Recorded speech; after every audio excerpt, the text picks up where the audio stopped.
Kelli Windebank had a very unusual start to her life in greyhound racing, which resulted in her first becoming a trainer and now assistant to her partner, Jason Bloomfield.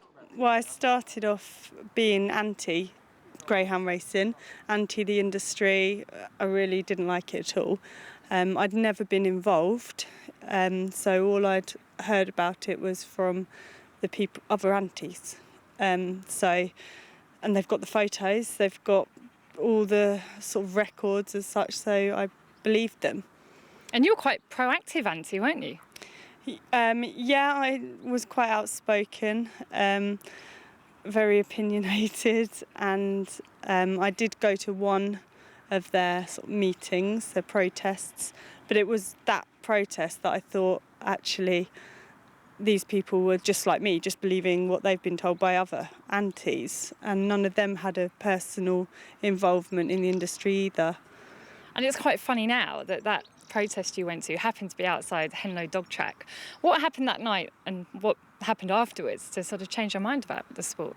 Well, the vet came out and you'd be led to believe that there wasn't a vet, full stop. So the fact there was a vet come out at first, and I took to her, she seemed quite nice and sensible, and most of the people there, to be honest, didn't want to know. They weren't interested, but I wanted to listen. And one of the trainers come out and said, well, you don't know what you're talking about, come and see my kennels. So I did. I know it happened to be the kennels you're now training in, but it was a slow process to convert you to a greyhound racing fan. What happened from then to today, really? Yeah, I mean, it's probably all about 15 years ago in total, and certainly wasn't instant, but I started listening to the other side, and I got more involved in greyhounds because it's the greyhound that I love. It's not the racing's great to see them do, but this excites me more, having them down the gallop and in our field. So it's the greyhound I loved, and seeing the greyhounds were happy and looked after.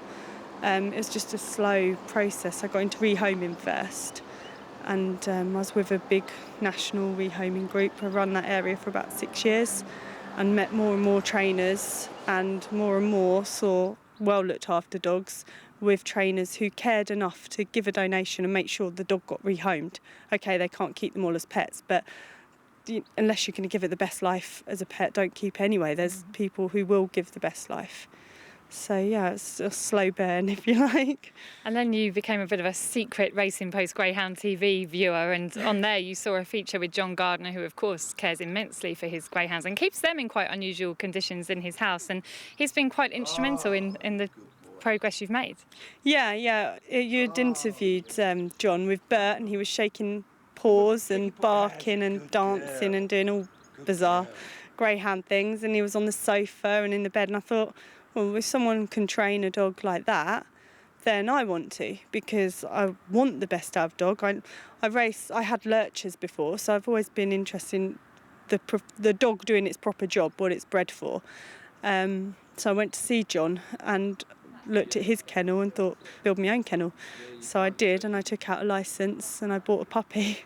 And it's amazing how greyhound racing has changed your life, really, because you've gone on to meet your partner through it in Jason Bloomfield, and you're quite a training force now between the two of you. Yeah, it's a passion. Like, absolutely, I live for the dogs. I love the dogs. They're what you get up for, to see them looking their best and doing their best. It's definitely a lifestyle. It's not a job. It couldn't ever be a job. Yeah, it's brilliant. And a busy lifestyle as well, because you have 2 children yourself. Is it a lifestyle you enjoy? Yeah, definitely. Yeah, the girls get involved. My youngest, she's pretty good with the dogs. She handles them and brings them down here. And if Jason's busy, she goes up the other end of the gallop and calls them up. So, yeah, it's really good. It's good for them.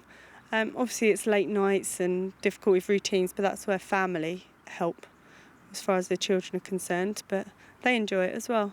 I know that you enjoy the racing side now because you know the dogs themselves love it, but for you, is the most important thing the welfare of these animals? Yeah, definitely. Yeah, if I couldn't look after the dogs and have the dogs how I wanted them, I wouldn't do it. Jason knows full well, he comes across all big and hard, but that he knows full well that any dog that's injured gets fixed, no question.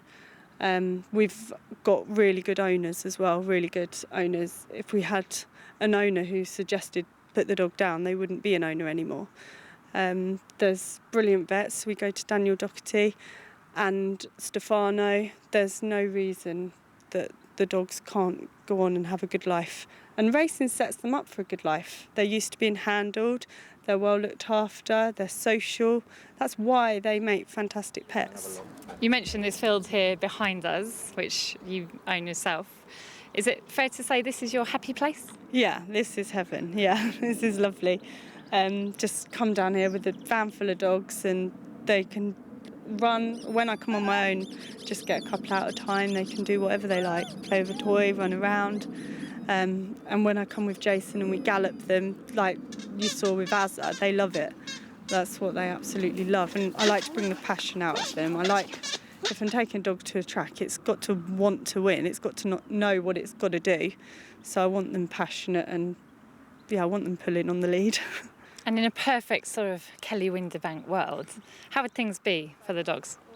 Everyone would have a field and the dogs could do whatever they like. They can come out and they need to relax, they need to lay on their beds and they need the routine, but they are dogs, they need a bit of freedom, they need to be able to twist and turn, they need to go up a track and sniff out where the rabbits have been, and they all need their own home. They deserve their own home at the end of racing.